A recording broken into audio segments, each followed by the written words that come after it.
নমস্কাৰ সকলোকে আজি পুনৰবাৰ আপোনালোকৰ বাবে লৈ আহিছোঁ অন্য এটি নতুন ভিডিঅ'। পুৱাতেই আজি আকৌ এটা কামৰ কাৰণে ওলাই গ'লোঁ আৰু পুৱাতেই একেবাৰে সূৰ্য দেৱতাই কাষ খাওঁকৈ আহিলে আৰু আমাৰ এই জীৱন যাত্ৰাটোতো যিমান ৰ'দে বৰষুণে হ'লেও আগুৱাই নিবই লাগিব, গতিকে সেইবিলাকতো কাণ কৰি থাকিলে নহ'ব। আমি সকলো এটি ক্ষুদ্ৰ পথৰ যাত্ৰী। এই যাত্ৰাত কেতিয়াবা দৌৰিছোঁ, কেতিয়াবা বাগৰিছোঁ আৰু কেতিয়াবা হয়তো যুঁজিছোঁ। তথাপিও কিন্তু জীৱন যাত্ৰাৰ অভিমুখে আমি সেই যাত্ৰা কৰিয়ে আছোঁ আৰু জীৱনটি থকালৈকে এই যাত্ৰা অব্যাহতই থাকিব।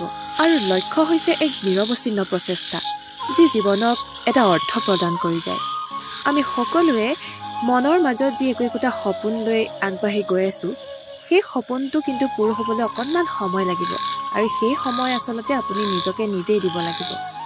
বাৰু যি কি নহওক, কেতিয়াবা আমাৰ কষ্ট কৰাখিনিৰ পৰা আমি ফল নাপাবও পাৰোঁ, কিন্তু সেইখিনিতে আমি এনেদৰে ভাবিলে নহ'ব যে সেইখিনি আমাৰ অথলে গ'ল, কিন্তু সেইখিনিয়ে এটা সময়ত হ'লেও আমাক নিশ্চয় তাৰ অৰ্থ প্ৰদান কৰিবই কৰিব। গতিকে আমি সকলোৱে এটা মনত শক্তি লৈ আগুৱাই গৈ থাকিম আৰু এদিন নহয় এদিন সফল হ'মেই। বাৰু যি কি নহওক, এয়া আহি পাই ঘৰ পালোহি। ঘৰ পাই যিহেতু বহুত পলম হৈ গ'ল, সেইকাৰণে আকৌ ভিডিঅ' একো এডিট কৰাও নহ'ল। আৰু আজি এয়া সন্ধিয়া, আজি দিনতেও ইমান একো কৰা নহ'লে বিশেষ এটা কামৰ কাৰণে, আৰু এয়া আহি আজি বনালোঁ মিঠৈ।